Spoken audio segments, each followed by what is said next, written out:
Does it bother you that people think you're a bunch of obnoxious bad boys? All this bad boy behaviour was all about 3 years ago.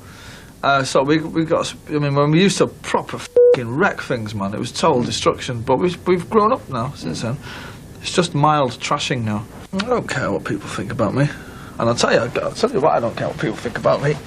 I've got one of them, right? And you f***ing haven't. So there. I mean, just get a close-up of that, and if you sad f***ers out there have never seen one of these, which you probably haven't, that's a Platinum Express, American Express card.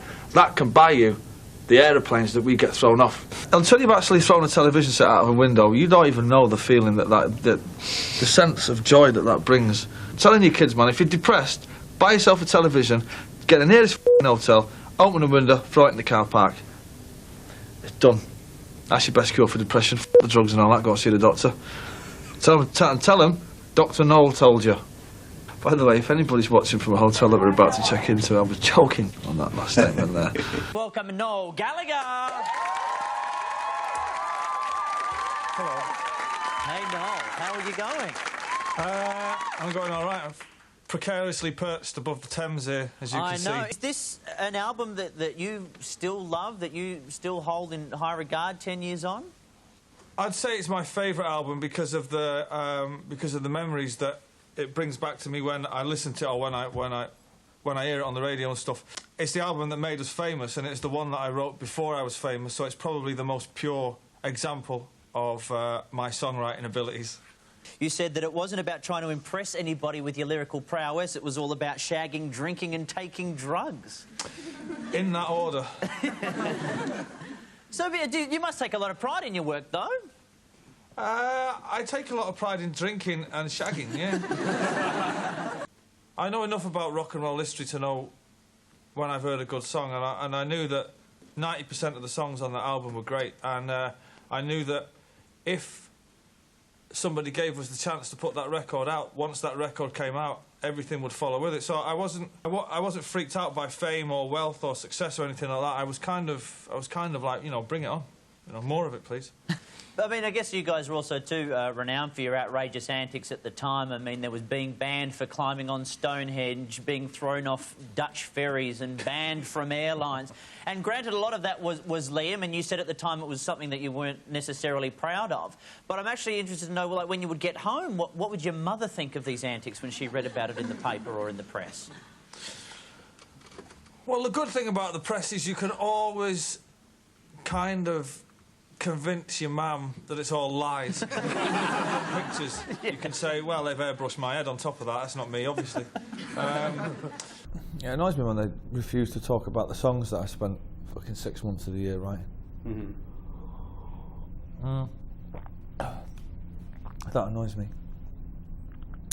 But then the press in general tend to annoy me, and the British press especially.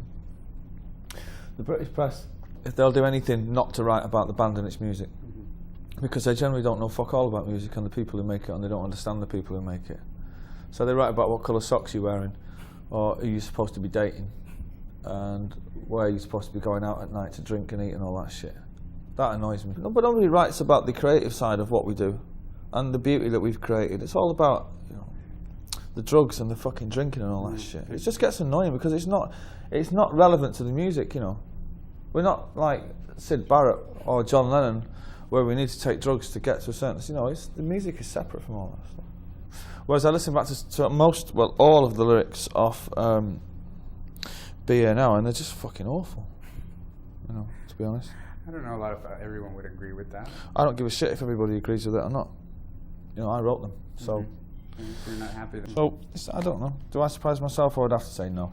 No. I'm at a constant level of genius all the time. No.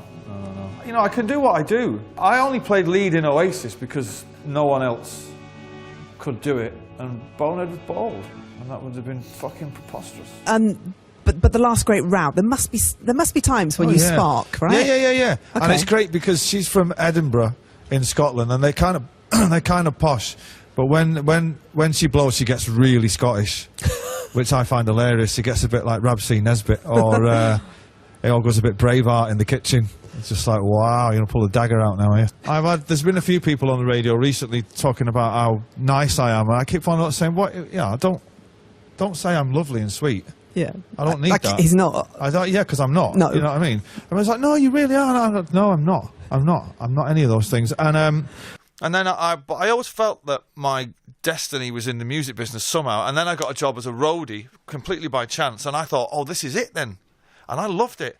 And I did that for like 3 or 4 years, and it was great. And I was just thinking, well, this will do me. You know, I'm travelling the world, getting paid. Living the dream. Living the dream, you know.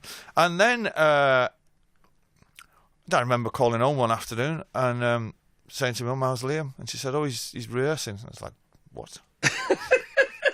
Clearly not Shakespeare. And this ongoing thing, whatever it is, and whatever, right? What does your mum think about all that? Well, as I said to her recently, we're not 19 anymore.